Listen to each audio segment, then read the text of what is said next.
அனைவருக்கும் காலை வணக்கம். நம்ம தோன்றியது என் சிந்தைக்கு என்கின்ற இறையன்பு ஐயா எழுதிய அந்த குறும்படத்தில் இருந்து அந்த குறும்படங்களை பற்றிய தகவல்களை பார்த்து கொண்டிருக்கிறோம். இப்பொழுது அதை பார்ப்போம். மூன்றாம் விழி என்கின்ற மோதிரியமா சின்கா இயக்கிய வங்காள குறும்படம். மேட்டுக்குடியினர் வீட்டுக்கு வந்த மருமகள். அந்த வீடோ பழமையில் ஊறியது.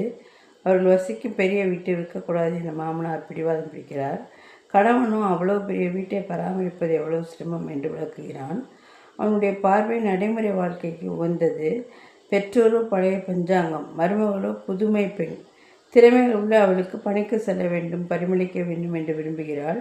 அவளுக்கு ஆடை வடிவமைப்பில் நிபுணத்துவம். ஆனால் புகுந்த வீடு அதற்கு உகந்த வீடாக இல்லை.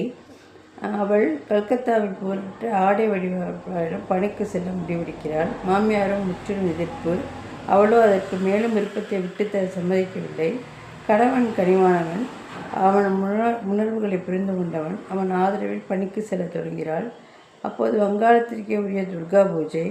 அவள் மாமியார் பேரனுக்கு துர்கை புராணம் பற்றியும் அசுரனை அடித்தது பற்றியும் கூறுகிறாள். பேரன் அதை ஆர்வமாக கேட்கிறான். அவ்வப்போது குறுக்கு கேள்விகள். மாமியார் துர்கையின் சாகசங்களை, அந்த பெண் தெய்வத்தின் ஆற்றல்களை ஏற்ற இறக்கங்களோடு சொல்கிறாள். மருமகள் பணிக்கு கிளம்புகிறாள். இரவு திரும்புவதற்கு அதிக நேரமாகும் என்கிறாள். மாமியார் முகம் சுளிக்கிறாள். பணிக்கு சென்ற பிறகு இதையெல்லாம் ஏற்றுக்கொண்டுதான் ஆக வேண்டும் என்று துணிச்சலாக கூறிவிட்டு நடையை கட்டுகிறாள். கணவன் ஒரு நிமிடம் நிற்க சொல்லி அவள் நெற்றியில் இருக்கும் பொட்டை துர்காவின் மூன்றாம் வழியைப் போல வரைந்து அனுப்புகிறான். பெண் தெய்வங்களை வழிபடும் தேசத்தில்தான் பெண்மைக்கான சுதந்திரம் மறுக்கப்படும் இடங்களும் இருக்கின்ற என்பதை உணர்த்தும் குறும்படம் அப்படிங்கிறத மிக அழகாக கூறியிருக்கார். ஏன்னா நம்ம பெண் தெய்வங்களை வழிபடுவோம், ஆனால் பெண்கள் இந்த மாதிரி தீமையானதை இதை ஒழிக்கணும் அல்லது அழிக்கணும், அவர்கள் ஒரு புதுமையாக ஒன்றை கண்டுபிடித்து ஒன்று செய்யணும் அப்படின்னா அதற்கு நம்ம எதிர்ப்பு தெரிவிப்போம். அப்படியாக தான் இருக்கிறது என்றதை இந்த அழகாக இந்த குறும்படத்தை பற்றி விளக்குகிறார்.